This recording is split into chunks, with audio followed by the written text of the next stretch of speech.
Why you gotta break my heart like that? Why you gotta break my heart? Don't go breaking my heart. I won't go breaking your heart. Don't go breaking my... I think y'all gotta know what's going down right now because we're talking about the Gathering Madness. We got plans for the Gathering Madness. It's happening. It's coming at you October 13, 14, 15. It's going to be amazing. And everybody in the world is going to want to be at the Gathering Madness. And I think to celebrate getting closer to the Gathering Madness, I'm going to have a fireball. But I'm not just going to have any fireball. I'm going to have a fireball in a Two Rivers Sniper shot glass. And you know what that makes this drink? Do you know what makes this drink? Oh, you know what I should do while I'm pointing things at the camera? Makes it Rand's mistake. I should probably get the camera started up so our patrons can see us.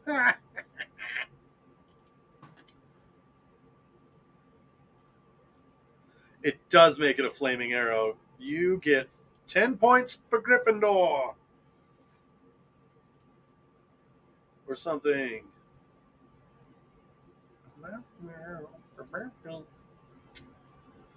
Flaming arrow.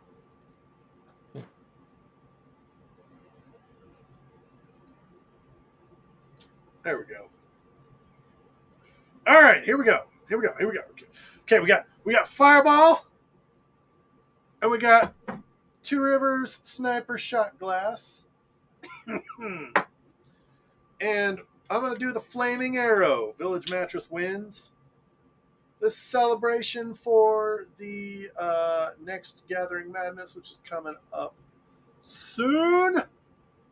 Oh, gotta fill that bad boy up. Don't skimp. Do not skimp.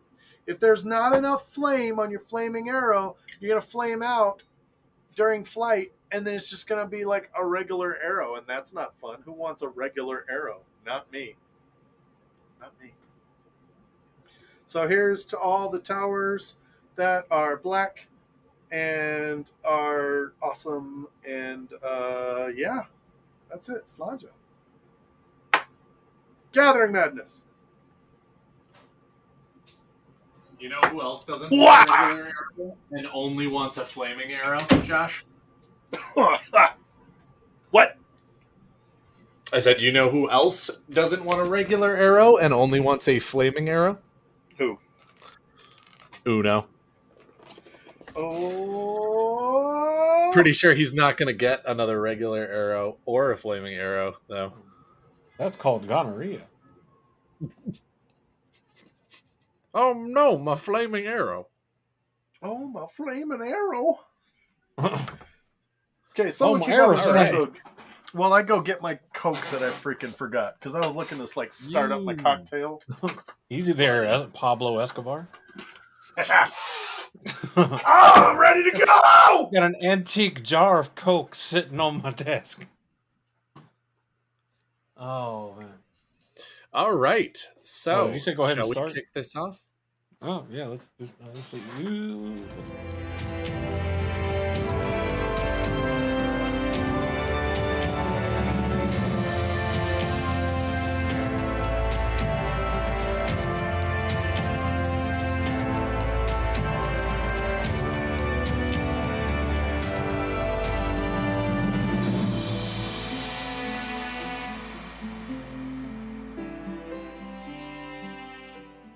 Hi, everybody. Welcome to the Black Tower Podcast, a Wheel of Time podcast, where we talk about the books and the TV show and the tabletop game and the video game and the CD and the vinyl and the interviews and everything else.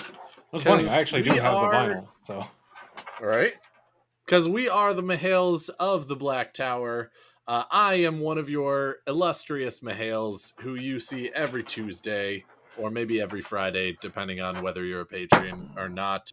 And that is your Amin Khan Mahale, Daniel. That was not as impressive as you think it was. but it's always interesting to watch. Just It love is. watching Josh go like full cat mode on the cap of his Right. Sailor Jerry's. I'm not I'm throwing another this one. because it's glass. I'm another one of your Mahales. I'm that weird Mahale that was here whenever the school was founded, and nobody knows what I actually do. But I've just been here all the time, so they won't get rid of me. They're too afraid to find out what I do and if it's necessary or not. I'm Andrew, the Bijan Mahale. All right, calm down, Lord Ruler. Hey, you never know. Am I helping? Am I hurting? You never know. And my you can't name risk finding out. Or K is Nolo's Josh. dose. I am the Soravan Mahale, and I am so damn excited to be here tonight. I'm excited. I am. You know what? This is my favorite evening. I love it. It makes me happy. I like to get here. I like to talk about the Wheel of Time. I like to have some drinks. I like to just get a little unhinged. Cherry moonshine? That was cherry moonshine. Yes. If you guys want the use it to wash down the little blue Terangrial he swallowed. It's the miracle Terangrial for the middle-aged man. For the middle-aged You thought it was for blood pressure, but no. It's for boner. Awesome. Speaking of welcome, boner, everyone. Today we're talking about ED and the effects it has on the Dragon Reborn. Clearly, when not you a have problem. lane dysfunction, DDE, but He's you got also have 3 ED. ladies riding the dragon. Indeed. All right, guys. Well, Evil you know doctrine. us at this point, probably. And if you're listening to this multiple years down the road and the TV show is already on season 7 and it's already crazy famous and you don't actually know who we are, we get together every week and talk about all things Wheel of Time. As I mentioned at the beginning, we're try to be a fun group of gentlemen who are not just a bunch of frat boys talking about beer for 23 minutes. Sometimes we're successful. More often than not, we're successful. And sometimes we just end up talking about beer for 23 minutes. But today, we're not talking about beer. Today, we're talking about Wheel of Time. First things first, if you want to get to know us a little bit better, because you are here during season 7 of the TV show or whatever, the best place to go ahead and do that is to hop over to OkCupid.com. On which only one of us should be allowed at the moment, but you pick who. Ha! Got him. But yeah, so definitely hop over to blacktowerpod.com. It'll be your one-stop shop to learn basically everything that you want to know about the Black Tower podcast as it stands right now. Also, you'll have information there about the Gathering Madness this year. Again, if it's like season 7, we'll be on Gathering Madness like 10 or whatever. But as of right now, we are on the Gathering Madness 2023, which is the end of season 4 and going into season 5. We are very excited about that. To also be confused with the ending of our 5th year going into our 6th year. Yeah, well, because it took 2 years for us to decide to change seasons. Look, maybe it's 1 year confusing we'll on do like purpose. a half season. That's what we should it's do. also 1 year, interesting because season 2 is where we started actually getting a schedule, so you can't prove how many episodes were actually in season. That's true. We should do that like the next like pretty cool milestone or whatever that we have. We should do that as like a season break, just to get the shit together. That would be funny. But yeah, so go over and check out BTP or blacktowerpod.com. It's a great place to get resources. Morshadi, our fact checker Mahale, is awesome, and he has run around our forums. We'd love for those to be active and whatnot. So if you're interested in doing some forum stuff on a website about Wheel of Time, we'd love to have you. If not, that's also fine. We're good with that. Also, I mentioned Tuesdays. I think it's an appropriate thing that we go into why Tuesdays. That's when we record. That's when we have these episodes. And if you are one of our wonderful and helpful and awesome Patreons on patreon.com, Black Tower Pod on Patreon. You can go ahead and support us for as little as $1 a month at the family member tier, or for a little bit more and get some sweet rewards. And that helps us put the podcast together. And one of those sweet rewards that you can get for as little as $1 a month is actually being able to listen to us record the episodes live. Now, I will warn you, not a ton of the stuff that we say on Tuesdays doesn't make it into the episode on Friday. But hey, it has happened before. It will happen again. And you get access to the pre-recording as well, which happens like 3 times a month, which is awesome. So you can hear a little bit of our process. You can hear extra cool things that we don't announce on the show. You can hear lots of fun things that we do for like the 30 minutes before we actually start recording the episode. It's a lot of fun. You should be there. We love the people who are, and it's also good things for you as well. So consider going ahead and joining our Patreon if you are not already. I know that I'm preaching to the choir right now because the only people who are listening to my voice at the moment are already Patreons. For all of you that are listening to this out in the public wilds, submissions for our Watt Tales contest are open. Yes. As I quickly navigate back, because I forgot what I put the cutoff date for that. Monday, October 9th.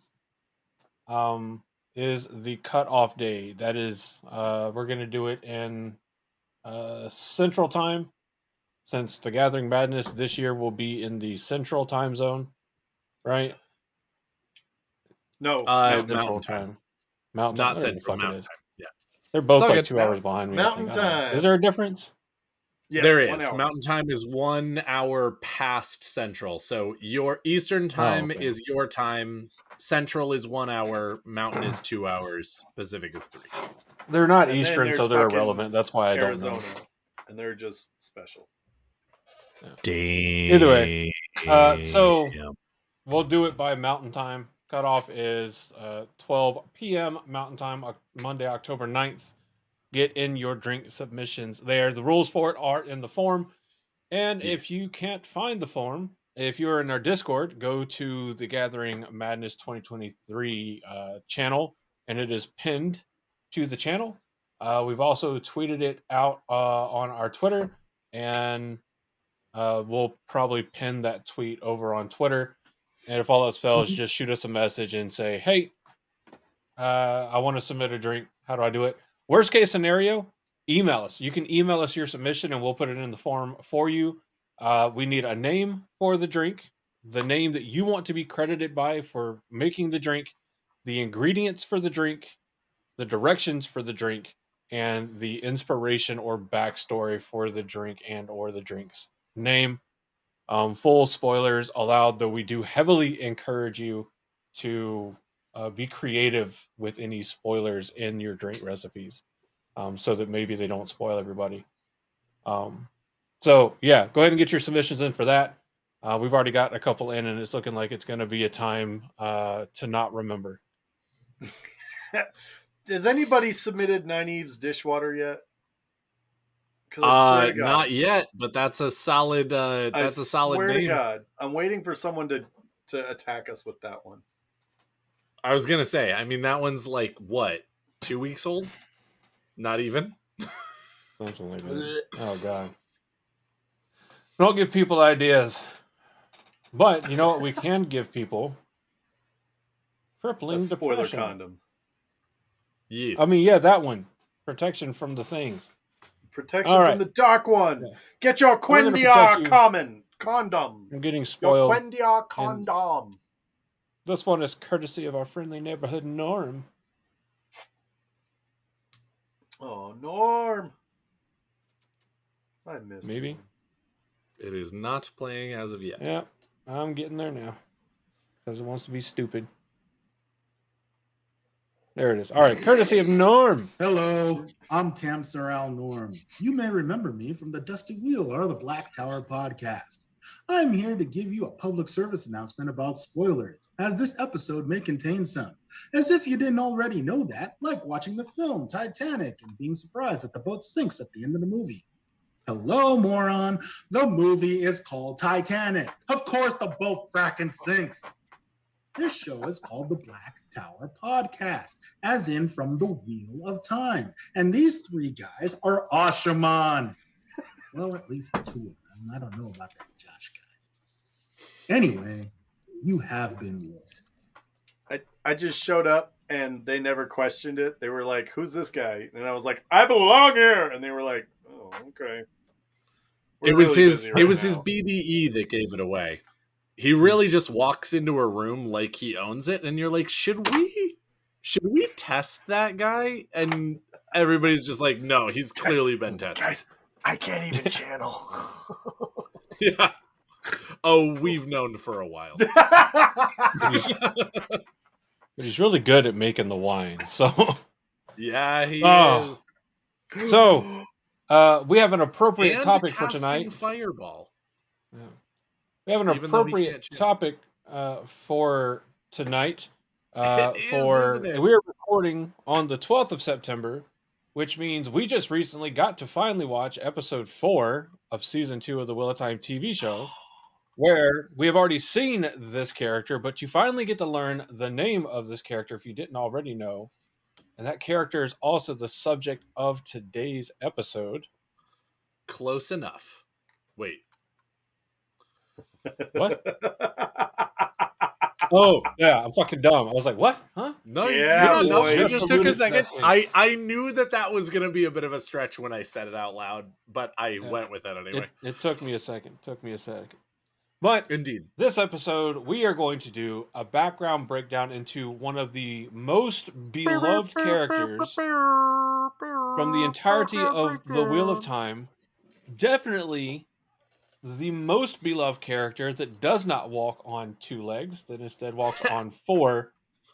The infamous, the illustrious, the ever never-ending cool, dope as shit in both the books and the TV show so far.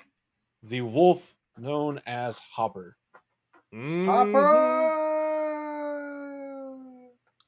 Hopper. Or close enough, as Elias would say. Close enough. Close as enough. Elias. Perrin was so proud of himself too. Hopper. His name is Hopper. And then Elias is like, close enough. Well, I also love that, Josh, as the impressions guy on this channel, typically, that was the best Marcus Rutherford I've seen in a very long time, or I've heard in a very long time. That was solid. It was not 100% right, but it was right. It was solid.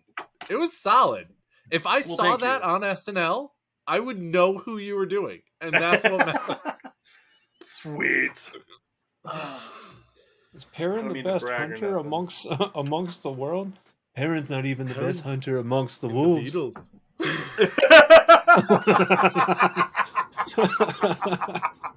That's amazing. I love that so much. Okay, we first meet Hopper. Hopper's a wolf. Let's go with the appearance first. Yeah, Hopper's a wolf. Because it's a super long explanation of what he looks like. He looks like a wolf. Yeah. He looks like a wolf. He is large. His fur is grizzled and is the color of a pale gray riverstone. Riverstone? Yeah. So not only he is is Hopper also best in the boy, books scarred is from a pretty lifetime of battles and hunting. Yeah. Indeed. He's got some battle scars in the books. Not as much, it seems, in the TV show, which is absolutely fine. Because, when you have all that fur, it could hide all those scars. Right. It's Though like a metaphorical wall, but not. I don't remember him having... Like, I believe it. I'm not saying that I'm not looking at this entry, absolutely seeing it and hearing it and whatnot. But for some reason, I remember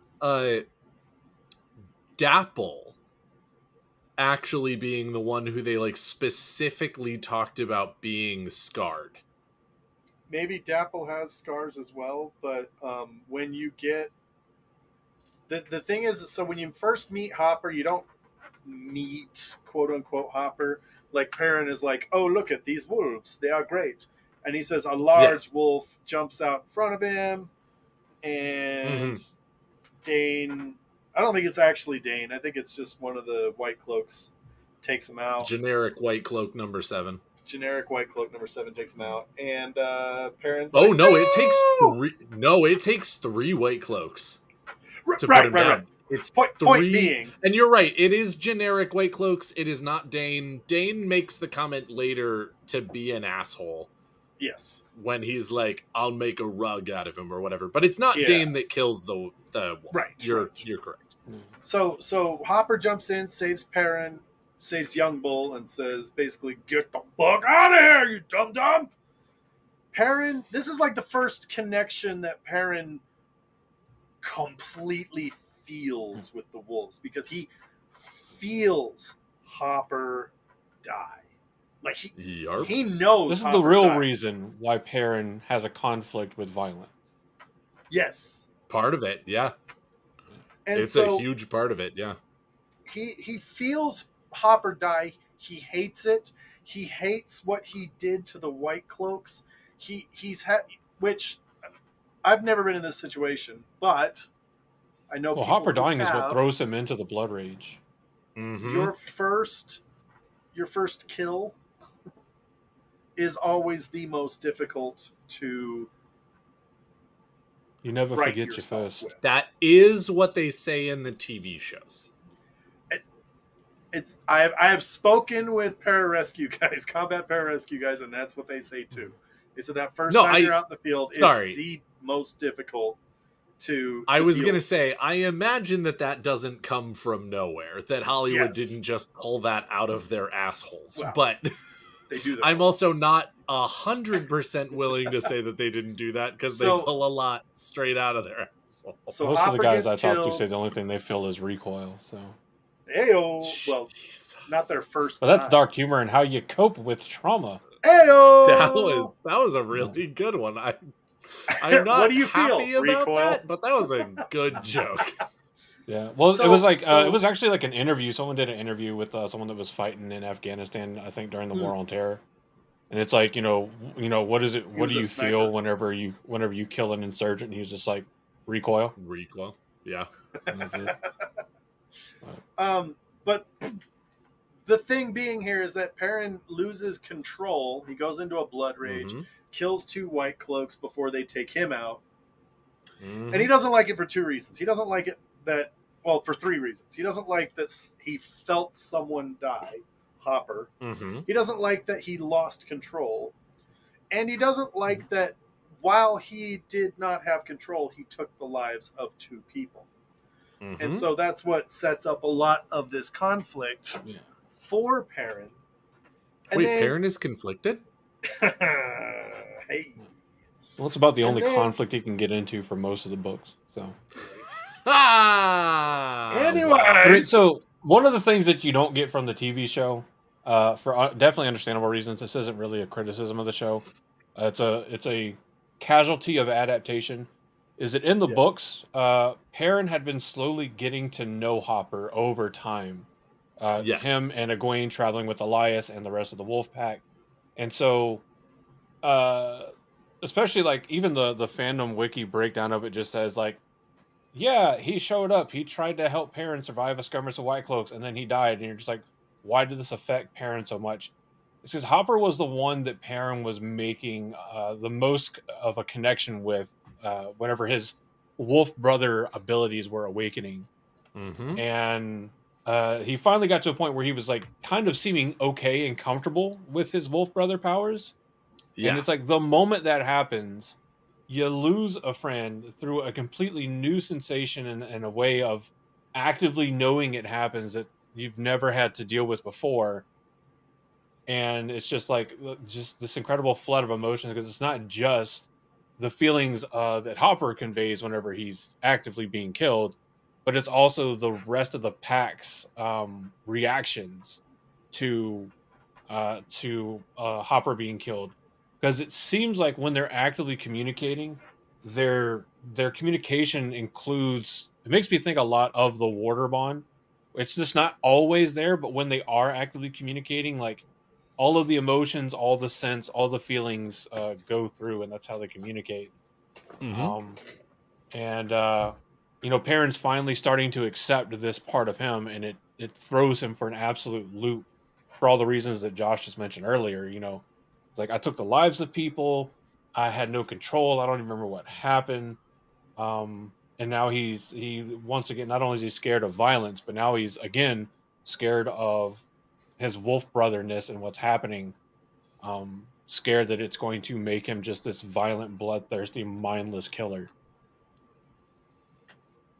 Well, and it's interesting to me. One of the things that I've always thought was curious about that is, let me be clear. The idea or the experience of being a wolf and the experience of being a human, I am sure, are very different. And Robert Jordan was definitely partially trying to communicate that as well, with Perrin having lived for, 17, 18 years, maybe even 20 years, depending on what adaptation and what wiki and whatever you're looking at, of being a human. And then he experiences all of these wolf sensations. But of course, we also know that wolves, at least minimum in the Wheel of Time universe, are not just these bloodthirsty assholes. They are incredibly nuanced, and they are incredibly emotional, and they are incredibly, family driven and pack driven and all of these different things. And while I absolutely appreciate that it is a different feeling than what Perrin knew, Elias, for example, gives us a roadmap of you can still be human to a certain extent and also be a wolf brother.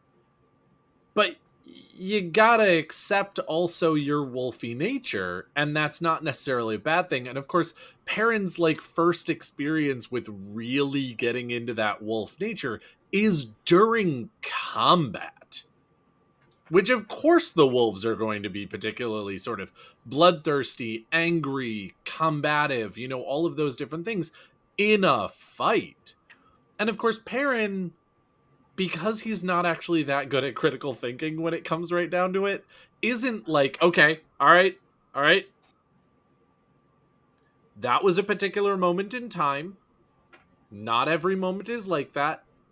I don't actually need to be worried about that all the time. I need to explore this better, learn it better, and figure out how to make these two halves one. Instead, he just goes, nope, fuck that, never doing it again, I'm out. Y'all are messed up. I'm just being a human. Don't ever ask me again. And you're just like, again, I get it, because that is scary. It is absolutely scary, losing control, going into a blood rage, killing people when you don't feel like you are actually in control of yourself. I get it. I appreciate that. I am not trying to say don't be afraid at all. But it's definitely one of those moments where you're like, this is part of you now. Maybe you should learn a little bit more about it and actually figure out how it works, rather than just being like, nope, cutting it off, done, we're out, we're not doing it ever again. And you're just like, oh, buddy. Which is a recurring theme in the Wheel of Time. It is, especially for Perrin. But, yes. And that's one of the things that I appreciate about the consistency of Perrin's character, even though it drives me absolutely fucking insane. It is still consistent, even if it's frustratingly consistent. Well, and then what we understand about wolves, we understand that they have two lives. One life lived on this plane, and then another life lived in the wolf dream, or in Telairon Riod. And when Perrin starts visiting the wolf dream, who's there to welcome him? Welcome is a strong word. Well, he just always shows up and goes, Perrin, you're here too strongly. You are here too strongly, young bull. No, he doesn't always see that, but it is a common theme. Yeah. Well, I But think he kind of first really shows up, if I remember right, when Perrin kind of like stumbles across a meeting with Forsaken, Oh yeah. No. and Hopper's like, Hopper was guides he there? him to that. Does he guide him to it? Mm. Yeah, Hopper says, "Be silent," and Perrin puts his hands on his hackles, and He guides him to Hopper the meeting walks him between forward. Landfair and Baalzamon, but not the meeting I'm talking about. Oh, sorry. Okay. He stumbled across Mm. a meeting of Forsaken before then, and Yes. Hopper saves his ass. Because the Yeah. Forsaken see him and are about to fucking murk his ass. And Hopper's like, Correct. "You fool!" You are too strong. Get out. Get out there! Nani? Young Yeah. bull in Teleranriad? Yeah, because he just snaps him out of the dream. Like, he boots his ass straight out of the Yep. the world of dreams. He's like, "Get the fuck out!" Yeah, but no, like, and so we spend most of the time, with every time Perrin goes into the wolf dream, very shortly after, Hopper shows up and it's like, "You're here too strong," and then like jumps and tries to bite for his jugular, which scares Perrin enough to hop the fuck out. Because I love how like Not uncommonly, yeah. I love how, unconsciously. 'cause there's 'cause he one doesn't know how to point- control it. there's one point later on where like they're hunting together, and Perrin goes in for the kill on a white stag, and Hopper stops and he's like, "No, if you kill them here, it is the final death." Mm-hmm. And then you think back to the times that Hopper, obviously he wasn't actually going to kill Perrin. We know that, or we assume that. Pretty sure he wouldn't. But then, like, you got to sit there and be Perrin thinking about all the times that you were certain that Hopper was about to rip out your throat because he was lunging at you, and just being like, "Son of a bitch." He was one accidental bite away from sending me to the final death. Right? Well, not the Yep. final death, but No, if Well- you die in Teleranriad, you die in which real is life. interesting because that appears to indicate that that at least some animals, when they die, get another life in Teleranriad. Mm-hmm. Yeah. So, so far we see the wolves and there's a stag.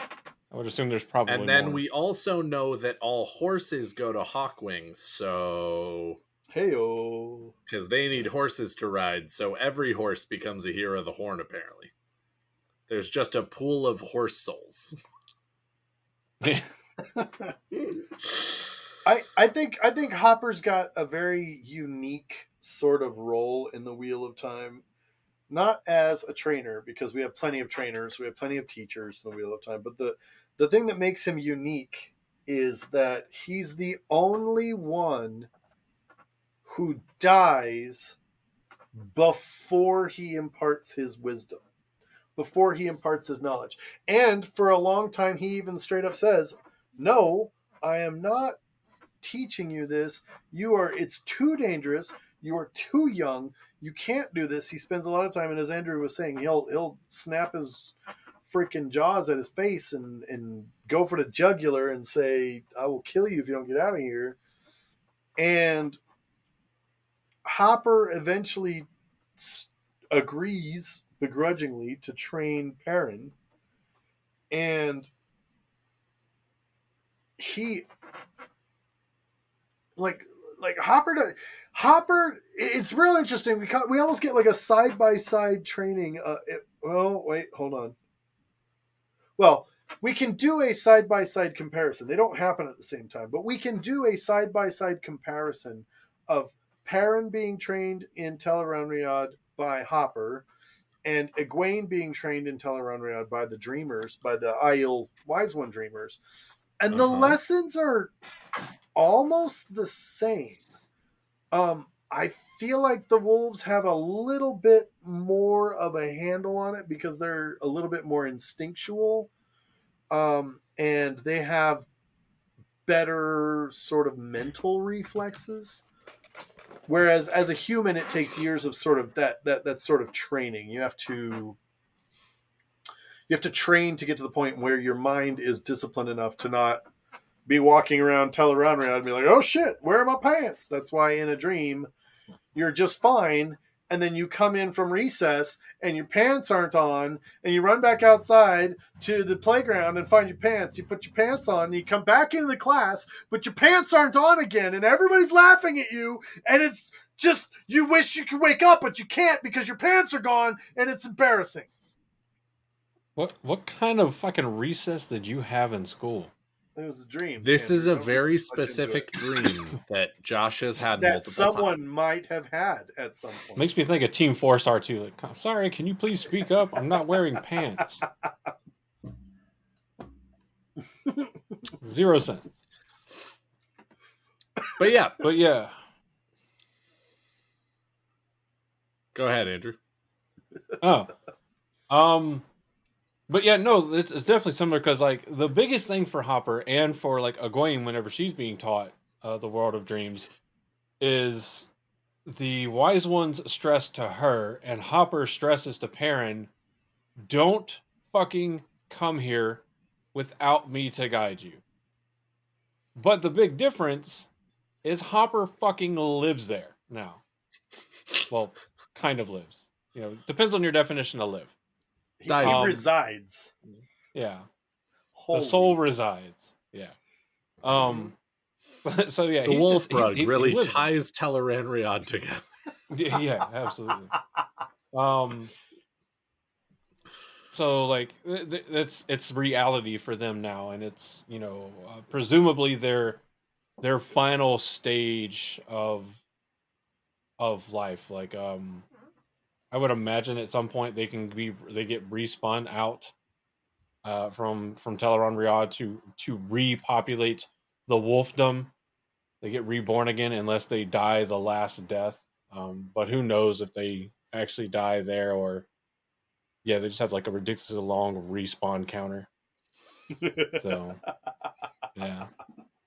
But they also the way they navigate Teleron plays into their strengths heavily because they use their ability to communicate with other wolves over great distances, like through basically telepathy, to zero in on the places they want to go, and then shift there. So it's almost in a way like how with gateways you tie one part of space time to another part of space time and make them converge, and then bam, you can step across into there. The wolves hone in with like scent, all these kind of like scents and emotions and everything that's being sent across. It's kind of like telepathic communication hacks.exe because it's fucking overpowered. And frequently shows its use, but I don't think ever shows like its actual ultimate versatility and how dangerous it actually could be. Because like most good stories, things being used to their absolute utmost efficiency would probably end the story in 3 pages rather than 6 books. So you don't do that. The Lord of the Rings. The Lord of the Rings. If Merry and Pippin had a gun, right? Yeah. But yeah, no, it's really cool training to watch. But the other difference is like Hopper's training with Perrin is more hands-on. He's getting fucking OJT. He's like, oh, you want to become a crab fisherman? Well, get on the fucking boat and let's go. Welcome to the rice fields, asshole. Like, that's how Hopper trains. Whereas Amiss and the rest of the wise ones are like sitting there looking at Egwene like, we're going to teach you a theoretical knowledge and you're going to be careful with this.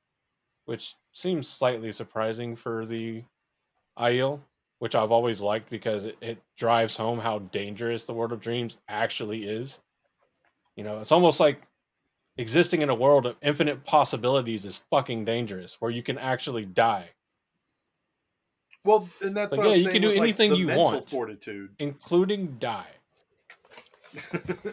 And that's what I was saying. If you don't concentrate hard enough. It is a little interesting though, because when it's fun, when it comes right down to it, I love the parallels also between the wolves and the Aiel. Because the wolves are like isekai. There you go, Wine. There's your anime reference. God damn it. Sorry, Daniel. Go ahead. No, I love the idea that the wise ones are of the Aiel culture, and they feel like when you die in this life, you wake up from the dream. This was all a dream. And you go and actually live your real life, or whatever you want to call it, or whatever, after you die in Randland or the Waste or whatever. The wolves know this to be true to a certain extent. They actually they're like, yeah, when you die, you go to Teleranriad. Like, you go live the wolf dream until you come back, and then you live a different life and whatnot. And so it's actually a Imagine little bit living interesting. life like that. Like, Perrin's Right? like, I'm hungry, I'm thirsty, and Hopper, and like all the wolves are just like, you think this is real life? Right? You think that's air you're breathing right now? There is no spoon. There you go. But yeah, I do actually. I'm not sure I ever really realized the similarities between those two things. And again, both of them seem very worried to die in Teleranriad, which is also a nice little parallel. Yeah. Now, the wolves are like, or Hopper at least, I should say, is definitely, with his experiences with Perrin, like, bruh, you're just gonna be here anyway. I know that you're gonna do it, and I'm just gonna deal with that. And I've got to teach you because I don't want you running around blind. Whereas the wise ones are like, hey, motherfucker, don't do this. Don't do this. Don't do it. And if we catch you doing it, you're going to be in trouble with us. And if we don't catch you doing it and you get in trouble anyway, we're going to know. And then you're going to be in trouble anyway. And you're just like, Jesus fucking Christ. Well, I love how Hopper does this thing about, like, you got to be fucking careful. You're fucking stupid, young bull. You're keep fucking up. By the way, these are humans' nightmares. They're incredibly dangerous. You can use them. Right? Oh, God. So good. So good. It's like, okay, hey, radiation's dangerous. By the way, here's the demon core. Like, come on, like, what the fuck? just throw it at someone; they'll die. Don't worry. Yeah. You want to go? No, you want to go play kickball with the demon core? What kills me is, you do get. So Egwene and Perrin are the two dreamers, right? Yes, Rand has some ability there. He's supposed to be very talented until they never really explore that with Egwene's Rand. a dreamer with a lowercase d, in terms of Teleranriad. Egwene is? Sure, cool. Yeah. Either way, She's incredible compared to Perrin. The point, but this is where I'm going with this. Egwene. This is where I'm going with this. That's why. They're running around. They're fighting their battles in real life and in Teleranriad. Egwene sees Perrin and goes, Are they fighting dreamers? you shouldn't be here, dum-dum. I'm going to tie you up and leave you right here. Do not move. It's dangerous. And ties him up. And she goes off to do her thing. And he's like, are you serious right now? That's comical. The ropes melt away and he continues on his way. And then there's that one point in time where they're talking again. She's super surprised that he got out of the ropes. And someone starts bumping up to him with some balefire. And she's like, Perrin, look out! And he turns around and he just says, what? And it goes just like, dissolves. And he looks right back at Egwene like, bitch, what? Why are you so It's afraid? just staring at him to like, weave. And then he Hello. straight up Staring says, like, how'd you do that? it's just a weave, Egwene. And Egwene has this really awesome moment of self-reflection where she goes, oh, damn. He's right. Like she has this moment of like, I have learned so much about this world, but I've never really embraced it. And so you've got the teaching ability, and this is where I was going earlier with the wolves being sort of more instinctual, and the wolves having sort of an advantage here because they're like, no. This is the way this world is. I, Hopper the wolf, I can fly in this world. Why? Because I want it. And Perrin's like, but yeah, but how? Shit on me. And he's like, it's the wolf dream. I can do whatever the fuck I want here. Well, And it's also so- interesting because I like what you're sort of talking about, but I think there's an extra layer here, and I don't know if I like your funny words, Magic Man. one of the things that I always thought was interesting was even the wise ones learn to channel first, typically, or at least that seems to be what the case is. Yes. And so again, you're sort of running around with this is physics in the real world. Right. Now you're in Teleran Riyadh and physics are different, but they're not, but like we are still going to think of it as close to the real world as we can. More like guidelines, really. Sort of. Except that the wise ones look at you and go, these are rules. And the wolves come in and go, those are guidelines. Disrespect your surrounding. And so I actually, that's one of the things that I really like about there that are no sort rules. of. That's Sorry. actually one of the things that I appreciate about the disparity or the sort of parallel between the wolves and Egwene, or the wolves and dreamers, or the wolves and Aes Sedai dreamers, or the wolves and the wise ones, whatever you want to call it, is sort of the idea that the wolves go in there powerless, quote unquote. And they discover what Teleran Riyadh has available for them by looking at its source code and experimenting. The wise ones in the Aes Sedai go into Teleran Riyadh being like, we already have the source code for real life. We're going to use that in Teleran Riyadh. As Without an ever overlay. actually examining the source code in Teleran Riyadh and realizing that it's not the same. Oh, do you know what it's like? And I It's like that. It's like the difference between someone who knows the rules and someone who understands the rules. Exactly. I think that's a really great differentiation because you've got the Aes Sedai and they are bottom tier. Okay, Egwene excluded. But the Aes Sedai, they are so new, and up for the past 100,000 years, they've been so scared of exploration, experimentation, that they've just been like, yeah, the world of dreams is some weird thing that exists over there, and we're not going to worry about it because we don't need it. And then By the way, that was 100 to 1,000 years, not actually 100. No, literally years. 100,000 years. Okay. Then you've all got. right. Then I will say that you've got the Aiel wise ones, who actively explore Teleran Riyadh, right? They actively explore Teleran Riyadh. They spend time in it.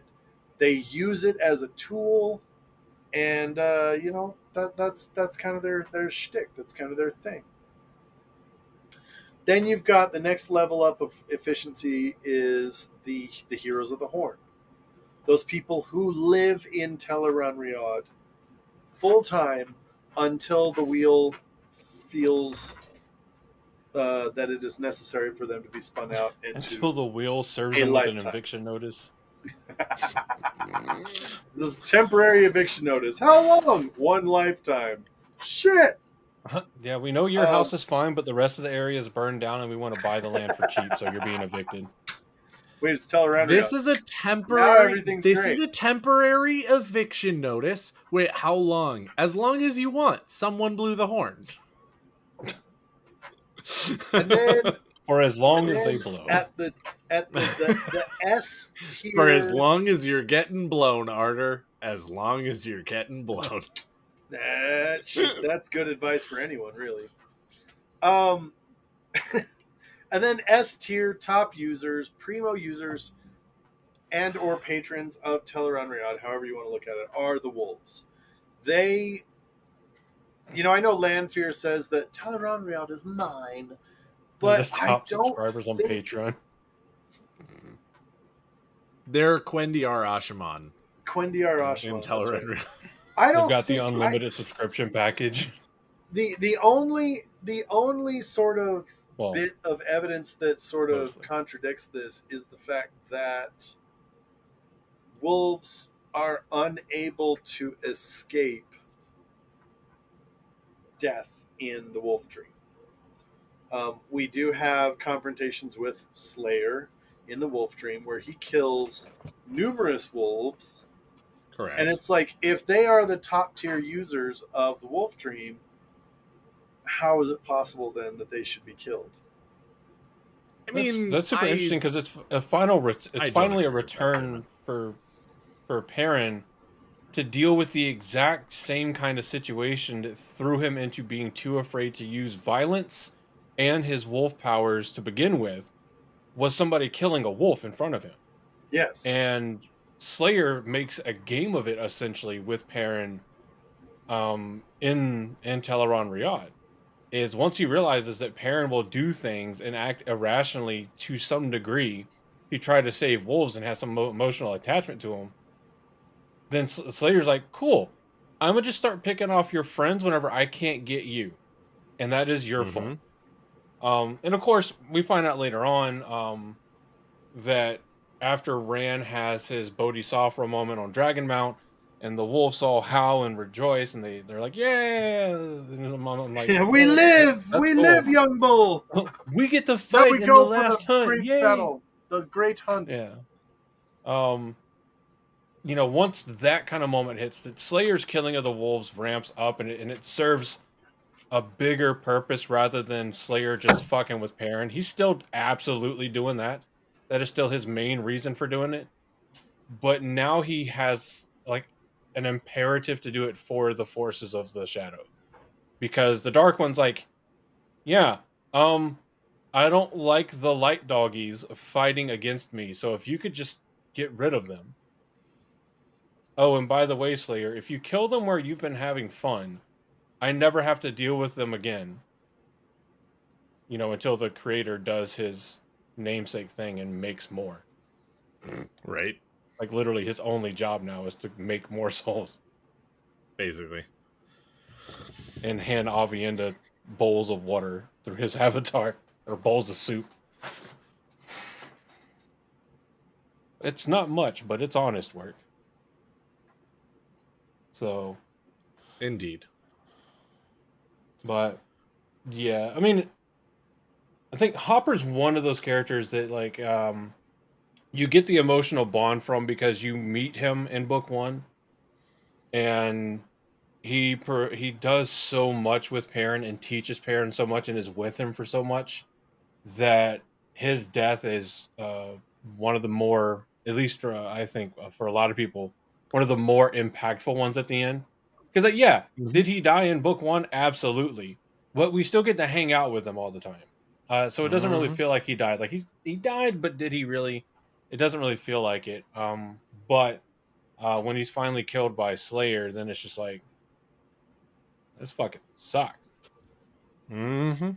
This place is a prison on planet bullshit. In the galaxy this sucks donkey dick. It's interesting too, because you talk about, we meet Hopper early on. We do. We get that sort of initial, he's a good boy. You scratch Hopper behind the ears. Oh no, he's dead. And you feel bad. And you're like, son of a bitch. And you see how it weighs on Perrin. And Perrin he's really struggling, man. It's not cool. And then it's like 2 books later. I think it's The Dragon Reborn before he goes back into the Wolf Dream. And you see Hopper, and you're like, oh my god, Hopper's back! This is the greatest day ever! The goodest boy is back! And you just want to scruff his scruffy little ears again, and then he gets to fly, and you're so happy because not only is he still kind of alive, but he gets to fly. Hopper gets to live his lifelong dream and fly, and then Robert Jordan is a dick. And he takes it from us again. Only this time, we have pages and pages and pages and pages of world building in the world of dreams, in the Wolf Dream. And we know that if you die in the Wolf Dream, if you're a wolf and you die in the Wolf Dream, it is a permanent death. And do we know that? We do know that. For the wolves. Because I was just going to say, As a Well, if we're to believe Robert Jordan and Maria, yeah. if we were to believe the creator, yes. According to the fact checker, We're to Hale, believe he the posted propaganda some set stuff in forth there. from the author and one of his editors. What happens That's what it is. when the wolves die is their souls are actually removed from the pattern. Hey, bro, I'm just saying, unreliable narrator. I feel like Robert Jordan is the ultimate unreliable narrator because Look. he gave us all the other unreliable narrators. Just saying. You're not wrong. Robert Jordan himself is like, I don't know, maybe it's like this. Maybe it's like that. Who knows? He did frequently pull the fucking deep Dragon Ball Z tricks with death. Oh no, they're dead. JK. They're back. Also, okay. Oh no. Let me be clear about something. Anyway. I know that this is a tangent. Let me be clear about that, and I appreciate that, and I'm going to go on it. We don't do that here. Swiftly. We don't do that. We don't do that here. We don't stay on But top. can we talk about the TV show for just a second? And by that I mean, there are so many people online who are like, we don't like fake out deaths. And you're like, have you read these fucking books? The number of fake out deaths in these books is very high. Like, yes, I get that the exact way that Nynaeve's happens in the books versus the TV show and the extended time between it and things like that. I get that it's different. I'm not saying that they're doing the exact same thing as in the books. And so shut up. If you've read the books, it's the exact same events. That's not what I'm saying. Forsaken are That's already not what I'm scarier saying. in the show than they are in the books already. For example, but also slit her like, throat and then she's just like blink. What? but like again, the number of fake out deaths in the books is not small. So shut the hell up, TV show book watcher or TV show watcher book readers, being like, stop it with the fake out deaths, Hollywood. You're making this book Hollywood. Like, there were so many of them in the book. Hold on. I'm going to come to their defense a little bit on this one. No, Not you're specifically not. with the Wheel of Otherwise, Time, I'm going to get slapped but down. in general. Because there are too many movies and too many TV shows where someone dies and you're like, oh, that sucks. I didn't see that coming.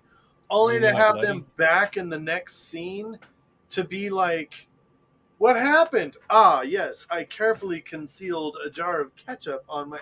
Like, it's like, what? Yes, I was shot in the head with a 50 caliber pistol and all I got was amnesia. And we do have an example. It's not the most unbelievable thing from the Fast and Furious franchise. I will say, no, that's literally what happens to Letty in like Fast and Furious. Yes, and also what happens to Wolverine. Yeah, he gets but but at least he has like magical healing powers. Yeah, like there's at least a kind of understandable reason for him. Letty just survives a straight dome shot with a 50 cal fucking handgun. That's 50 AE. That's a lot of power. And then we just shot her in the head, but just kidding. I just have amnesia.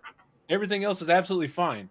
Bro, you don't have amnesia. And I shouldn't you apply have this because this is also the same franchise that had a runway as long as Russia. Street. But also, okay, let me also throw out there. Let me be clear about one thing.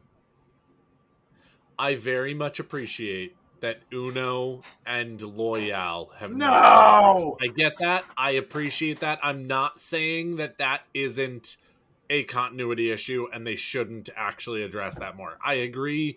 I appreciate you. I am with you on that one. But the other two that have been in the show, shut the fuck up.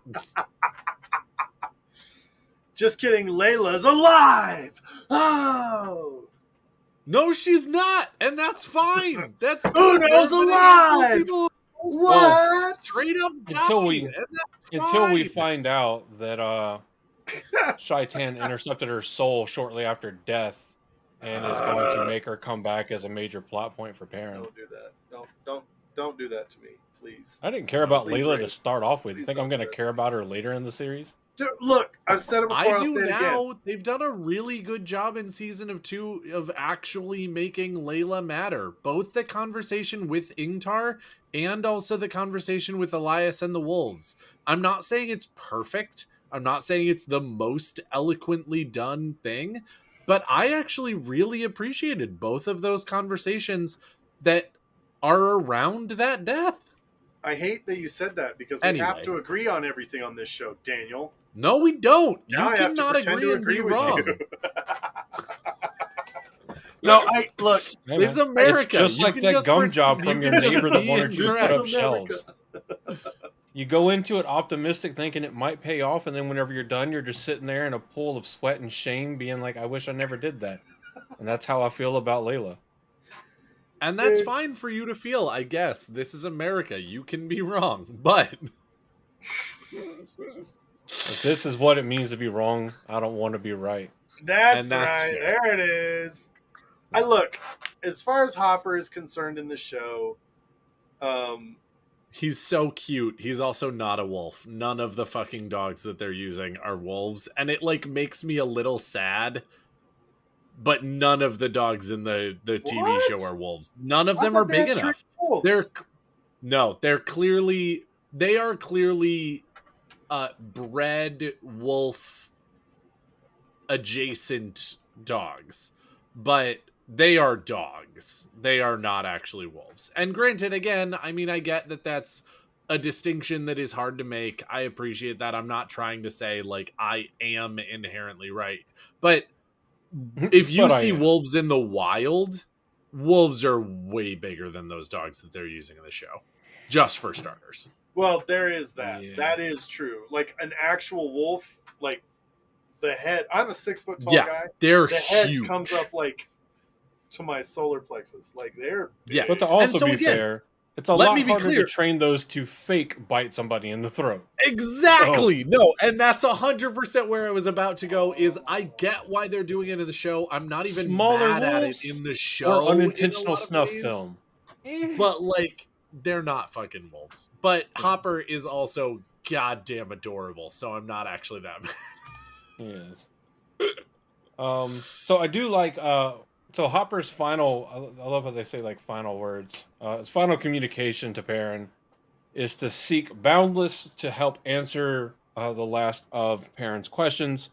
Of course, Boundless being Noam, who died in the real world as a human, completely given over to his wolf brother side, basically being a wolf stuck in a human body.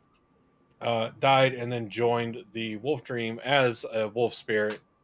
That's right. There's Which another may be way part that of they how get the wolf wolf souls. spirits. Yeah, I was gonna say that might be part of how it happens. Maybe And that I was like it actually because- part of what the adaptation was. They started going ahead and grabbing human souls to become wolf brothers because the wolves were dying and they needed a new pool. Anyway, sorry, keep going. Yeah, no, it could be. But I very much like this because we kind of get this rounding out for Perrin. You know, it only took 14 books to do it, but finally get this rounding out for Perrin, which I don't expect anything with Perrin to happen fast, other than regret and betrayal. Not of his fault, but plenty of people around him. Oh, I'm Looking pretty at sure you. he comes pretty quickly with Fael. Looking at you, Aram. The amount of cheering I did when Aram got knocked to the fucking ground in season Bro, one. for real. I was like, you don't know it, but that's what you get. You don't know why, but that's what you get. You will, Yeah. but right now you don't know.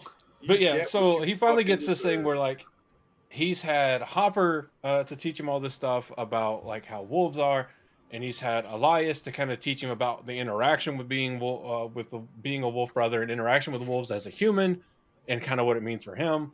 And until he really gets up with Boundless, he's only ever seen Noam as like the ultimate negative consequence for being a wolf brother in his mind. And it's finally whenever he kind of gets around Boundless and kind of understands who Boundless is and figures this all out, that he can finally like answer his own questions for himself about, can I really half and half this world? Can I do this or whatever? And he finally comes to the conclusion after 14 fucking books that this is part of me, and it's no more or no He less than the human side of me. doesn't even have Um, Master Luhan being like, "You've always been so careful. You've always held back, even at the forge, even walking around. Like you've always been so careful. You've always held back. Now's the time to let not loose. To not to. Now's your time, my boy. Now's the time to go forth, my boy, and not to. But and it's like that last sequence with him is him finally embracing who he is. Him finally sort of, he even forges Mahalanir, his power wrought hammer, which is a lift of Mjolnir, which is the hammer of Thor. It's a +2 weapon that instills burning damage on Shadowspawn. Yes. Yeah. And he even has an outline of Hopper in the side of it. He has a leaping wolf in the side of it. And it's like you do all these things to try and pay homage to the wolves, and you miss it entirely this entire time. Yes, as a human, you can't just completely and totally fucking wolf out and go nuts. You can't. Because you're a human. You've got to come back to never your go human full wolf body. You can be like Gnome if you want to. What do you mean, you full wolves? What do you mean, you wolves? But he's like, but at the final battle, he finally finds what I think is the perfect get up balance. that hill. And This is why we can't have nice things. This is why Josh doesn't get to finish like thoughts. Also correct. I fucking love that movie. I'm just a dude disguised as a wolf playing another dude. Oh yeah, well if this is fake, then why haven't you broke character? Hey, I don't break character to credits roll on the DVD. Or the special edition roll on the DVD. Stan said, I don't think Hopper was that cool of a character. You watch your mouth now. That is a national treasure. That wolf's a national treasure.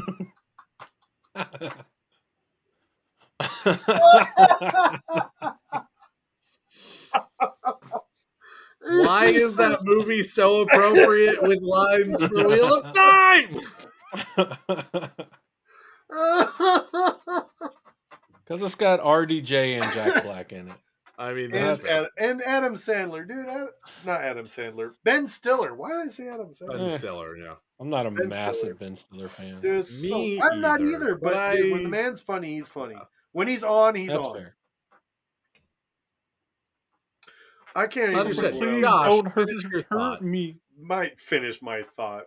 That thought was gone really like 15 minutes ago.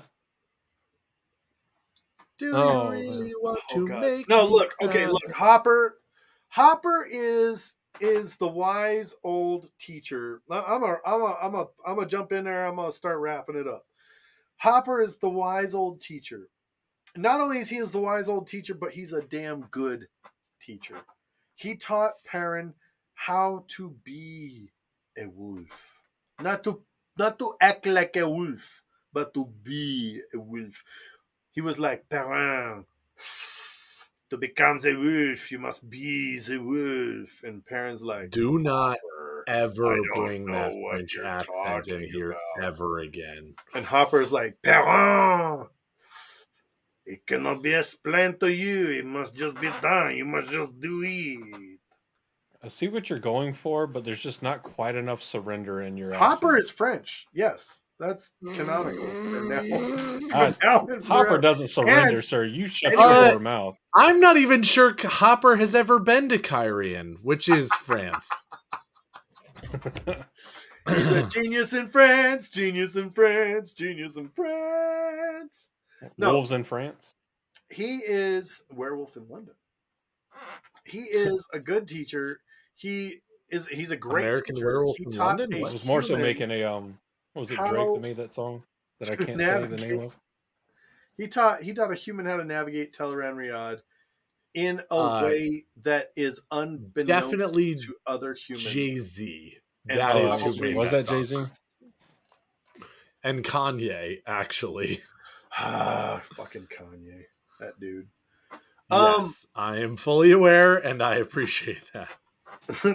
We do not say the K word. Well, No, just kidding. That one could have gone without mentioning for also reasons that could go without mentioning. No, Hopper plays such a, he's so worthy of a background breakdown. I believe it is the first non-human background breakdown. No, we did a background breakdown on Someshta, right? Kind of. We did a topic on constructs and stuff. Yes. So is this the first specific On background the breakdown we've done on a non-human character? Did we do Loyal? I believe that We is did technically Loyal. correct. Sorry, yes, a non-humanoid character. It is not the first non-human character we've done, but it is the first non-humanoid. Non-humanoid. Okay. Village We're never Mattress doing wants a us Bella to do breakdown. A Bella breakdown. Bella's fucking dead. She does not live. Y'all are fucked up if you Listen, think that you Bella can't lives. do that because Tom I have a also book dies approved by in- editors and Team Jordan with tons of sales that says you're wrong. I'm sure you do. Tom from I Dragon didn't write Knight it. also lying dies ass in bitch. So maybe we can just get rid of that book altogether, and then Tom and Bella can both live. Tom from You Dragon say Knight, by the that way, as though I'm not going Tom Merriman. to not agree about that. Anyway, no, I'm As just you saying said Hopper earlier, plays, this is America. You are free to be wrong. That's right.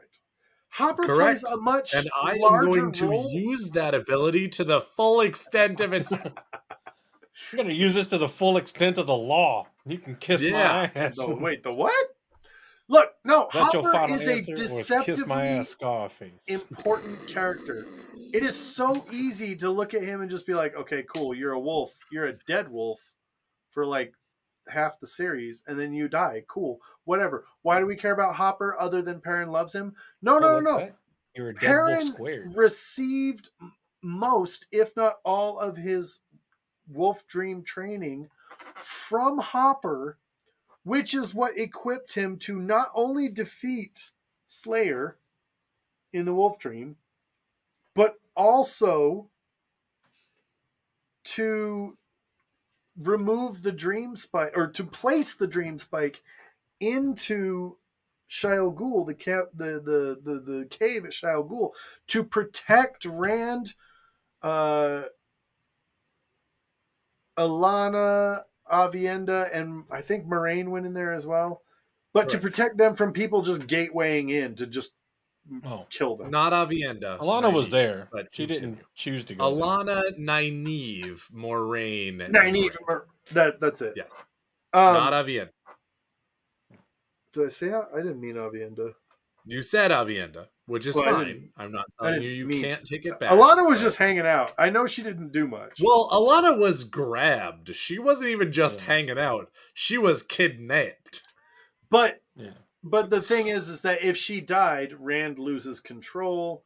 Blah blah blah. So Perrin was the one who protected that conflict from outside interference, and so we have pieces in the last battle that we only won because Perrin became well versed enough in Tel'aran'rhiod due to Hopper's training that he won the respect of Lanfear.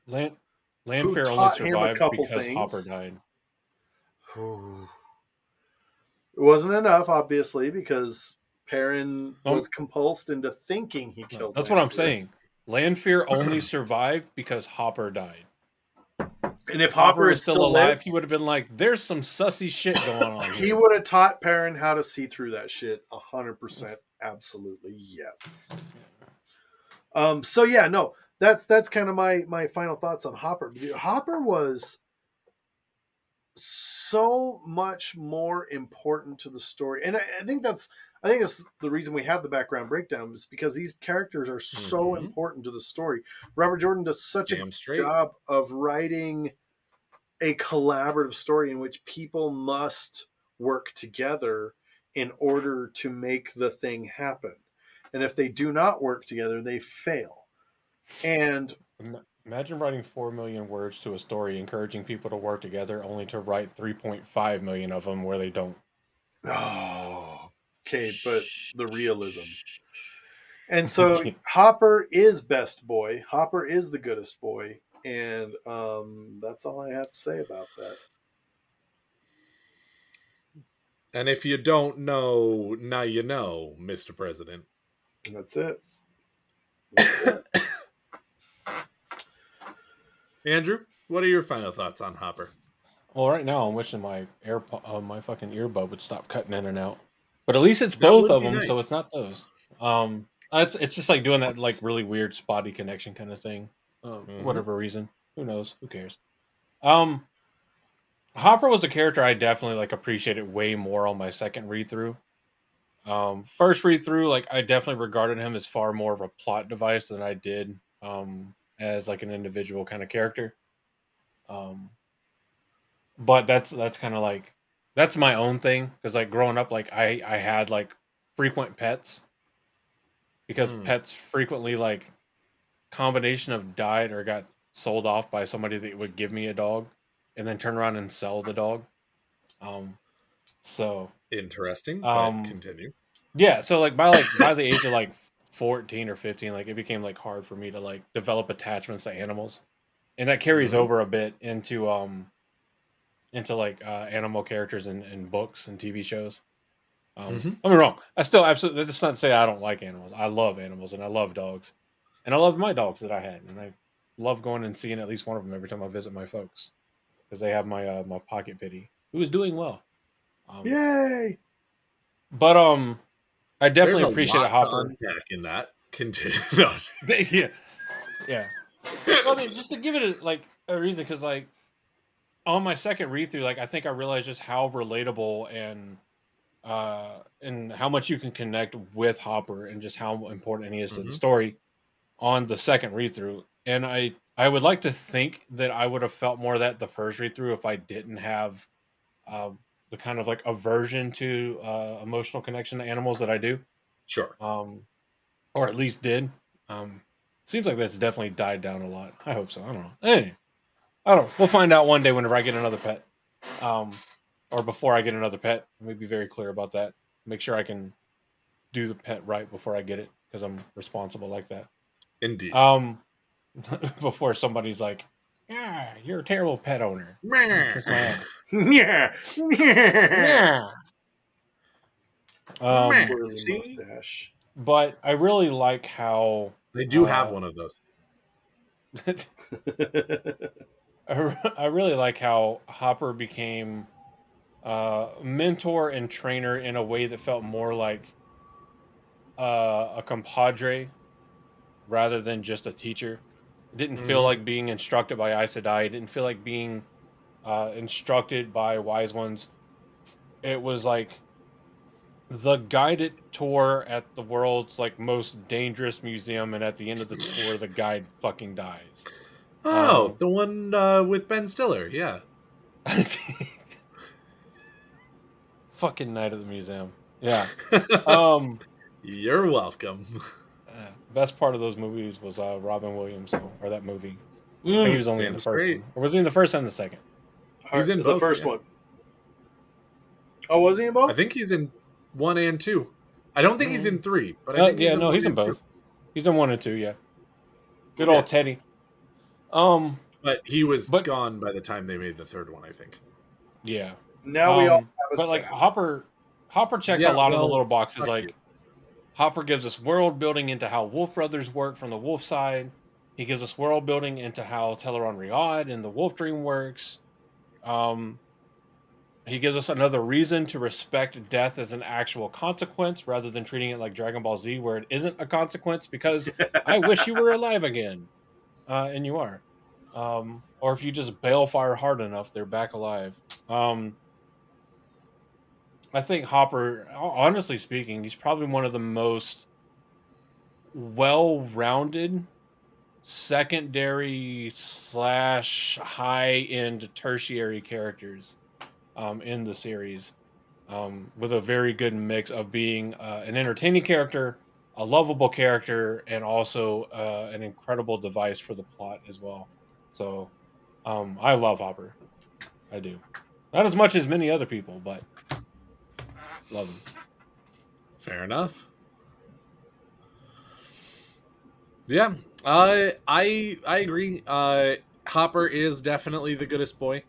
I also really appreciate in some ways the way that they have introduced him in the show, because again, while we are not by any stretch Amazon shills and trying to say that everything in this show is correct, because it's not. It's not. There are a number of really good things going in the show at the same time. And the vision that we got from Hopper to Perrin, communicating sort of who he was or what his name was, or, you know, all of that different stuff is great. I actually really appreciated that. And I really look forward to seeing what they do with the character in the show. I definitely felt an immediate connection to Hopper from the beginning, because I'm a huge dog fan. Almost in every case, especially when they're big dogs. Please don't put your dog in a purse. Please, for the fuck. Please don't put your dog in a purse. But if it's a big enough dog to not be put in a purse, I'm in. Great. And so Hopper was always one of my boys. So yeah, I'm It shakes just from atmospheric pressure. Right. If you have a Chihuahua that is 50% tremble and 50% rage, do you actually have a dog or do you have a gremlin? I'm not sure. Anyway. You know what you have? Yeah. A fucking liability. Yep. But Hopper is goodest boy. I also really liked a number of the other wolves, but Hopper is definitely the one that we experience the most, so he's probably the most of the good boys. But yeah. Anyway. Yeah, there you go. Black Tower Podcast behind Hopper. He's dope. You're dope for listening.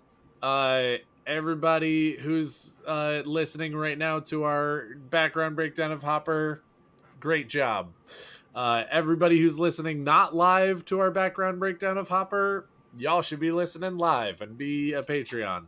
And that's all Daniel has to say for this week. Boom, It's boom, true. kaboobity boom. Everything that Daniel just said was true. Completely and totally. You guys are the best for listening. You guys are the best for being here. The patrons who are listening live, you guys are the best. Oh, I said what I said. Statistically the best. I said what I said. And I just wanted you guys to know we thank you for being here. Thank you for being awesome. Thank you for listening along. Thank you for getting to this point in the song. Do you know the song? No, I do not know the song. Then we travel on. And thank you for joining us for this week. This week's dose of taint. And we hope that wherever you are just a little bit more insane than you were when you first got here. Because that's our mission. That's our goal. That's our job. We want you to be insane. And from all of us here at the Black Tower, I have been Josh. Come to the Gathering Madness. Go blacktowerpod.com. Go right now. Right now. Yeah, do that. And don't forget, we do have a hotel block. If you're listening Available live, for a few more days.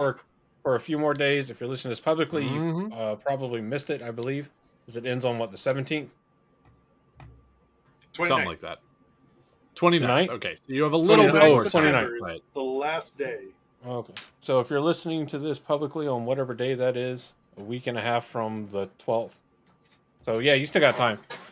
You can still get the group rate for the Hyatt Hotel, which is literally right across the street from Evermore Park, where we're going to be. get your rooms a little bit cheaper than just booking them on your own without the code. And then stay tuned, because we've been doing some planning. We've got some fun stuff we're going to announce in regards to the Gathering Madness. It's going to be a dope time. Submit your drink recipes, do all that kind of stuff. And if you don't know where any of that is, go ahead and send it. Shoot us a message on Twitter, shoot us an email, hit us up on Discord, and let us know what you need, and we are more than happy to help you out. But I have been your Bajan Mahale, Andrew. That fucking. And I have been your Amin Khan Mahale, Daniel. And from all of us here at the Black Tower Podcast, thank you very much for being here. Thank you very much for listening. We hope that you are having a super wonderful morning.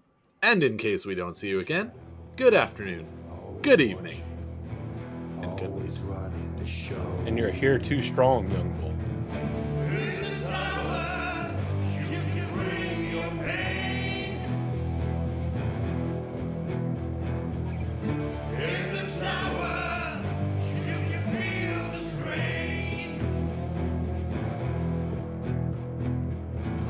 You've been having so much trouble just fitting in.